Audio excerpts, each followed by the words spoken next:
کس کے راستے پہ چلو؟ ان محبوبین کے راستے پہ چلو۔ تو جب محبوبین کا راستہ یہی ہے ایصال ثواب کرنا، تو ہمیں انہی کے راستے کے اوپر چلنا چاہیے۔ جو ان کے راستے سے ہٹ جائے گا دنیا میں تو اسے پتہ چلے نہ چلے، مرنے کے بعد میں وہ انتظار کرے گا کوئی میرا بھائی آئے، کوئی میرا گھر والا آئے مجھے ایصال ثواب کر دے۔ تو زندگی بھر جو جس کو حرام کہتا رہا تو کون اس کی قبر پہ آ کر کے فاتحہ پڑھے گا؟ اور وہ پھر ساری زندگی ایسے ہی انتظار کے اندر رہ جاتے ہیں۔ حضرات مکرم، یہ جو ایصال ثواب کا معاملہ ہے اہل سنت و جماعت کے یہاں، یہ دلائل سے بالکل بڑا مضبوط ہمارا نظریہ ہے، اور اہل سنت و جماعت کے اسلاف نے اسے جو ہے وہ پابندی کے ساتھ بیان کیا۔ تو وہابیہ نے اپنی طرف سے لوگوں کو مس گائیڈ کرنے کے لیے غلط طریقے سے قرآن و سنت کی نصوص کو پڑھ کر کے گمراہ کرنے کا طریقہ نکالا۔ اور یہ تو اس حوالے سے جو دیوبندی مولویوں نے جو باتیں لکھی ہیں اس کا وقت نہیں ہے، نہیں تو وہ بھی ایک بڑی لمبی چھوڑی داستان ہے۔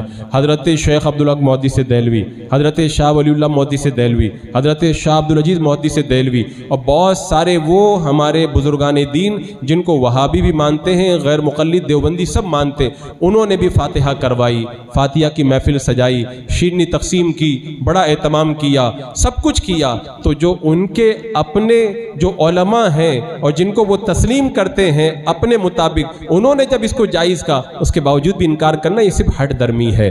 اور ورنہ صحیح معنوں میں دیکھا جائے یہ جتنے بزرگان دین ہیں یہ ان کے نہیں ہیں، یہ ہمارے ہیں۔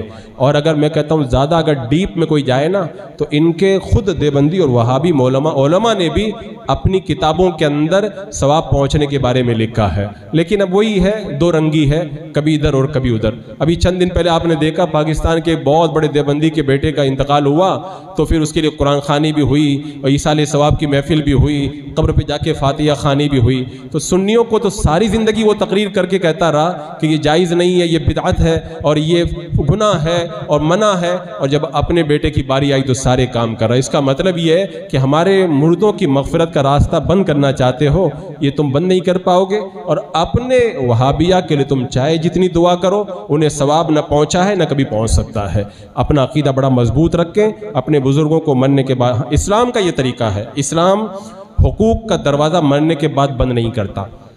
مرنے کے بعد مردے کا بھی حق ہے، اسے غسل دیا جاتا ہے، اسے کفن دیا جاتا ہے، اسے دفن کیا جاتا ہے، ایسے ہی اس کا حق یہ بھی ہے اس کے مرنے کے بعد اسے ایصال ثواب کیا جاتا ہے۔ یہ اس کا حق ہے اور اس حق کو ہمیں ادا کرنا چاہیے۔ اللہ رب قدیر ہمیں صحیح عقیدہ اہل سنت اور صحیح معمولات اہل سنت کے اوپر قائم رہنے کی توفیق عطا فرمائے۔